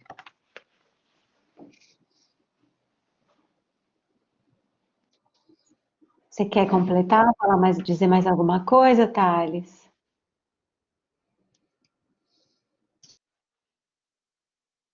Nós temos aqui ainda 2 questões da Daniela Sasaki, que perguntou sobre o livro escrito pelo Hitler, né, que foi proibido em todo o mundo devido à influência que seu discurso exercia sobre quem o lia. Foi feito algum estudo linguístico sobre o texto? Existe algo relacionado a isso no museu? Não, eu não vi nada no museu sobre isso, mas eu já tive um orientando de TCC que fez esse trabalho, mas faz muito tempo, eu já nem me lembro. Mas nós podemos, na análise do discurso, há muitas. Aquele texto foi propaganda mesmo que você disse do, do Michel Pechet. O texto, uma possível leitura do texto foi propaganda que mesmo que você disse da professora Ana Zanduais. Aqueles dois textos da professora Eni Orlandi, Tautologia, o Brasil é um país de todos, e o outro texto, não há países ricos sem pobreza. Esses 4 textos, assim, eles são, na minha opinião, eles são fundamentais para que você possa pensar o que Hitler fez e como Hitler conseguiu levar toda essa multidão, todas as pessoas a não só acreditar, mas a fazer. Como que um povo todo colocou os judeus como pessoas não gratas, tirando, né, dos seus países, não deixando entrar, pegando tudo que eles tinham. E a gente vê lá nas obras do Pierre Levy, por exemplo, inclusive quando eles dizem que vão denunciar, eles dizem, não adianta vocês são maioria, mas vocês vão denunciar, quem vai acreditar em um judeu? Então, todo esse livro do Hitler, ele deve ter sido proibido porque ele é altamente centrado nessa propaganda lá que o Tchakotin trabalha, né? Que o Tchakotin denuncia, né? Que é aquela que vai justamente no emocional, que a pessoa não tem consciência e ela vai sendo levada, né? Vai sendo levada a fazer, não só a acreditar, mas a fazer o que está dito ali, né?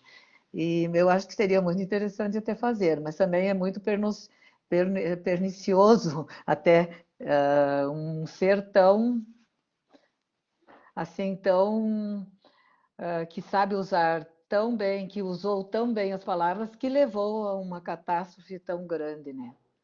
Mas nós não estamos longe disso também. É, verdade. Muito Temos interessante a uma... questão. Oi, pode completar, tá? Eu acho que o conflito está entre o áudio e a imagem, então vou só deixar o áudio. Sobre a questão do negacionismo no Brasil, ele acompanha a formação desse primeiro arquivo que eu citei, que é do Projeto Brasil Nunca Mais. Na época do Brasil Nunca Mais, havia um projeto de revisão da história mesmo, por parte dos militares, que era o Projeto Orville, que veio à tona recentemente nessa explosão mesmo de discursos negacionistas e da história da última década. Foi um projeto que acompanhou a formação do Projeto Brasil Nunca Mais, que estava ali do lado, mas que não conseguiu vir à tona naquela época.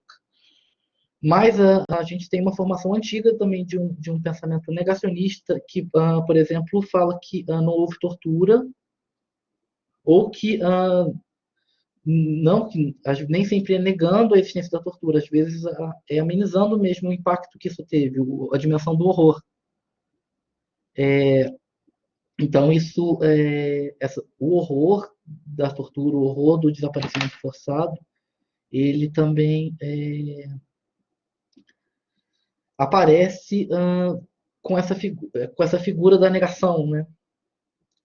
Isso é uma dimensão que condiciona, que está presente na nossa história, que está presente já há algum tempo e que veio à tona recentemente. Mas que também é uma produção de um arquivo negacionista, um arquivo que faz parte de uma política de esquecimento, de apagamento da história, da memória. Uma instrumentalização, né, do esquecimento político, né, com efeitos políticos. A Daniela está dizendo aqui no chat também, isso me causa indignação, ao mesmo tempo fascínio, como as palavras têm poder. Realmente. Né? E a Kellen também comentou como os textos que vimos em sala de aula com a professora Cleci, muito interessante. a teoria do Chacotin, né, misturando o Freud, Taylor e Pavlov. E acho que teríamos mais uma questão, deixa eu recolher aqui, da Maria Cláudia Teixeira, que pergunta: professora Maria Cleci, parabéns pela apresentação. A senhora comentou sobre a legitimidade do museu pela história, no sentido de que o museu existe porque há a identificação de sujeitos com aquilo que o museu traz como lugar de memória. Gostaria que a senhora comentasse um pouco sobre a construção dos arquivos e o gerenciamento da memória. Como a gente sabe, né, a memória em si há um pseudo-gerenciamento, né? O museu, como eu já falei antes, ele tem os seus objetivos, seu planejamento, a sua organização.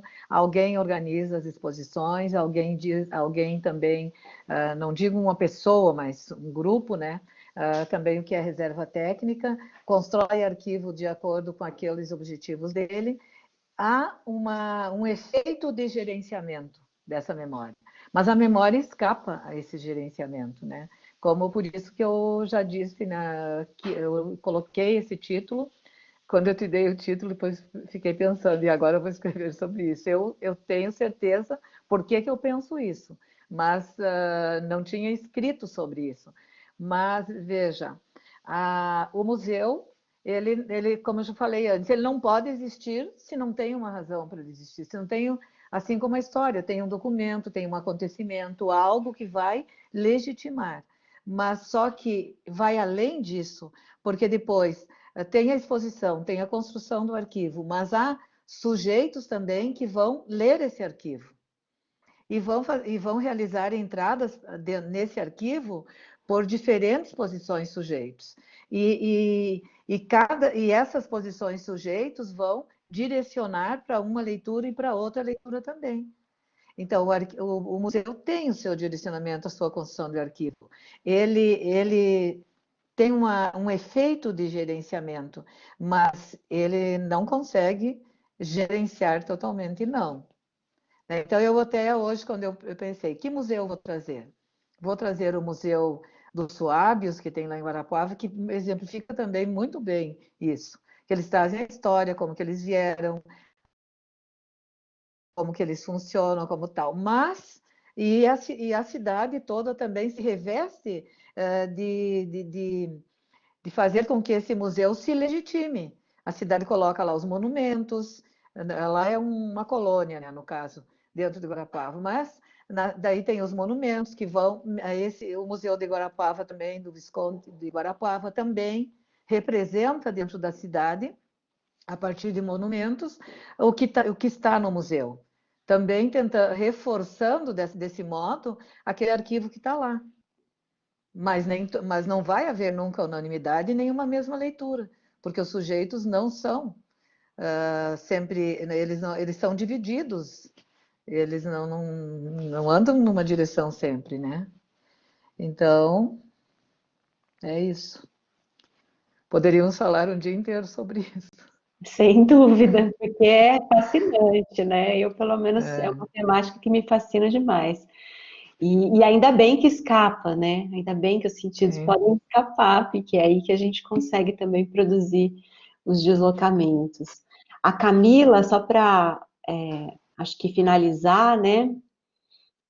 Não teve mais nenhuma questão, mas a Camila Alves comentou aqui no chat, professora, sobre a questão do testemunho, o Primo Levi foi certeiro, ele finaliza um dos livros dizendo: essa foi a experiência da qual saí e que me marcou profundamente. A tatuagem que carrego no braço marcou-me, mas não me tirou o desejo de viver, pelo contrário, aumentou, porque conferiu uma finalidade à minha vida, a de dar testemunho, né? Então, essa injunção a testemunhar, né? E ao mesmo tempo, como o Thales colocou, né, Thales, esse impasse, né, essa impossibilidade de tudo dizer sobre o horror. Porque lá o Primo Levi ele destaca muito, né? Isto é um homem, aquele título, o título é uma questão. É isto um homem? Porque é inacreditável, inimaginável o que ele conta, de você poder imaginar que as pessoas passaram por isso. Né? E inimaginável é ainda quando a gente vê, como há poucos dias a gente viu, né, uma pessoa trazendo, não só uma, várias, né? Teve um político lá também, teve uma mulher em Santa Catarina lá que vem trazendo o lema nazista, né? Lembrando isso e achando ainda, isso que é mais triste, sabe?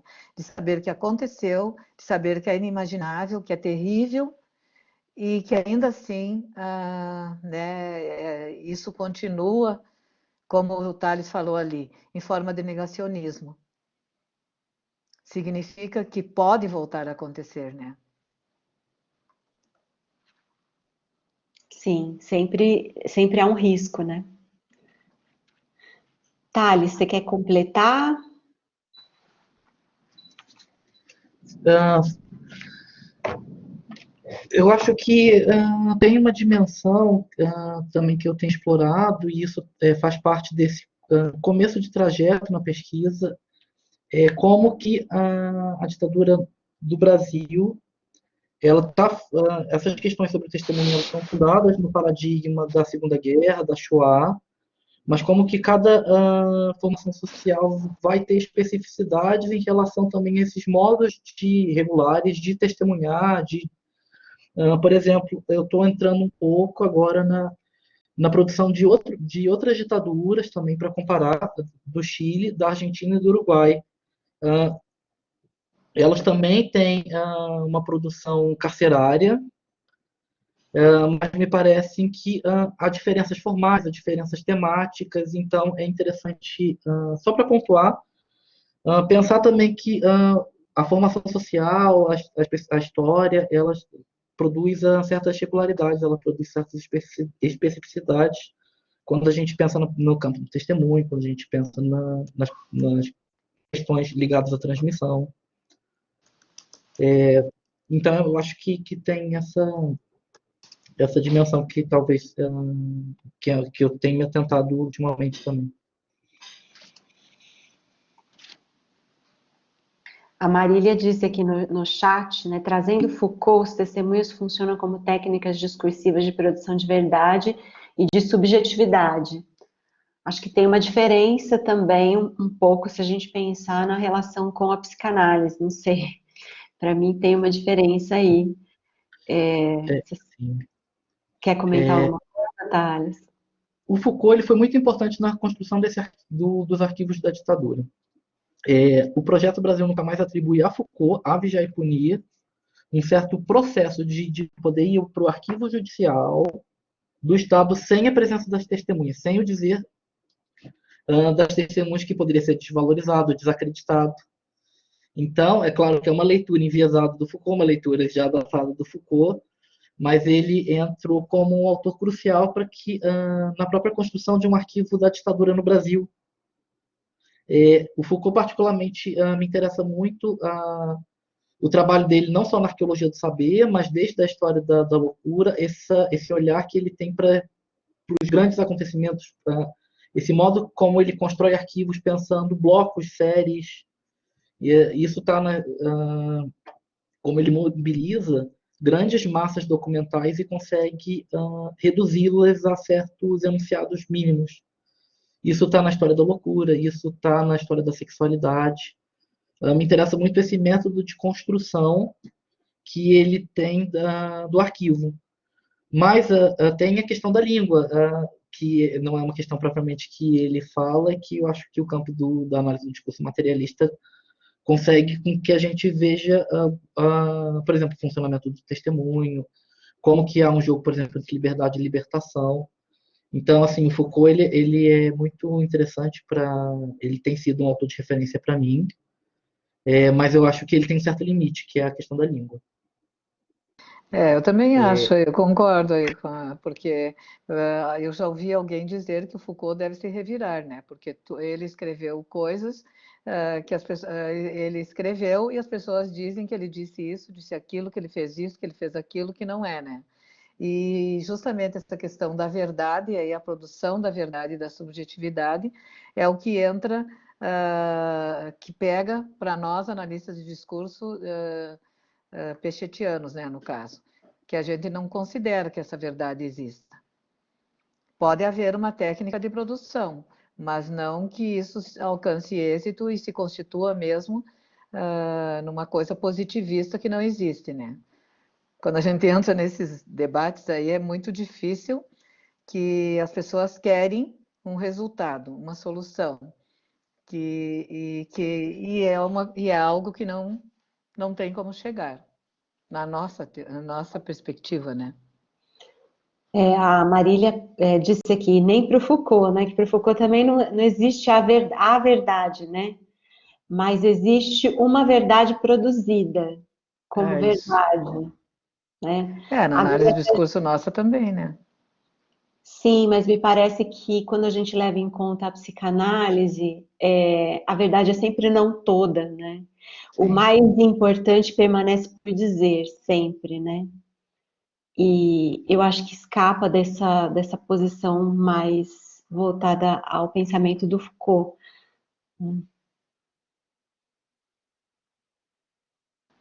Verdade. É verdade que não é verdade. Verdade. Mas olha, Aline, uma coisa cada vez que a gente vê em conversa e tudo, o que resta para mim sempre é assim, o quanto que a gente vê e o quanto a gente não sabe. Para mim, é isso que eu agora mesmo tenho a Kelly, tem várias que estão fazendo a disciplina comigo. E nós começamos a aula 2 horas na quarta-feira e terminamos 18 horas. E tu tem que ficar dizendo, gente, já deu o horário, porque tu ficar 4 horas na frente do computador, porque não é fácil, né? As pessoas entrarem na análise do discurso e querem um resultado, um percurso, uma resposta. Né? Eu converso muito com a Verli sobre isso, a professora Kelly está dizendo a verdade. Eu converso bastante com a Verli, sempre depois da minha aula, e daí a Verli diz, é que todos queremos uma resposta simples para o que é complexo. Sim. E né? Ser analista de discurso é estar dentro de uma contradição permanente e de uma inquietação que não termina, né? Principalmente agora, nesse momento.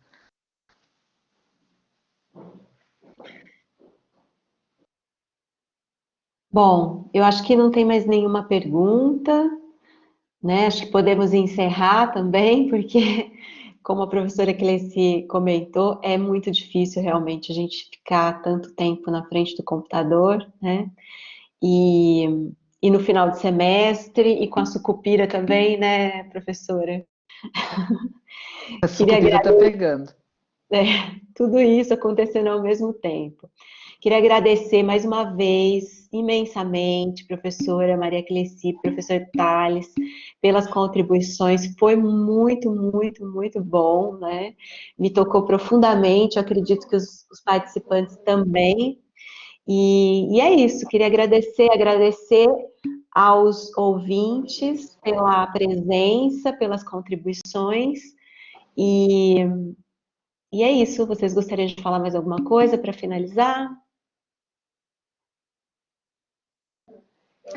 Eu só quero agradecer a Aline por essa oportunidade, porque realmente a gente tem bastante coisas, mas quando a gente vem, a gente demora para entrar e depois não fica. É tão bom, né, que não é cansativo e também é gratificante. Eu acho que, né, que nos faz felizes. É poder falar sobre o nosso trabalho, sobre aquilo que nos anima. Da minha parte, eu gostaria de agradecer mais uma vez o convite, agradecer também as mensagens, e dizer que também pedir desculpas pelos entraves tecnológicos, pelos entraves técnicos, mas gostaria de pontuar para finalizar que tem a figura da psicanálise, ela entra também nessa história do a psicanálise é convocada frequentemente para dialogar com essas perspectivas pós-Shoah, com essas perspectivas pós-ditadura. Eu acho que tem um campo muito rico para ser explorado ainda também nesse ponto, que é, por exemplo, pensar o conceito de luto, o conceito de melancolia, o conceito de trauma no arquivo. E eu acho que esse vai ser meus próximos passos. Então, agradeço muito a vocês e espero que tenha ficado que a minha palestra não tenha ficado muito truncada pelos entraves tecnológicos. Não ficou não, Thales, fique tranquilo, né? A compreensão foi muito boa, assim, né? A gente tem esses problemas tecnológicos, não tem jeito, né? E aos poucos estamos nos habituando a superá-los, né? Então agradeço mais uma vez e me despeço. Um abraço a todos, bom final de semana e até breve. E cuidem-se também. Tchau.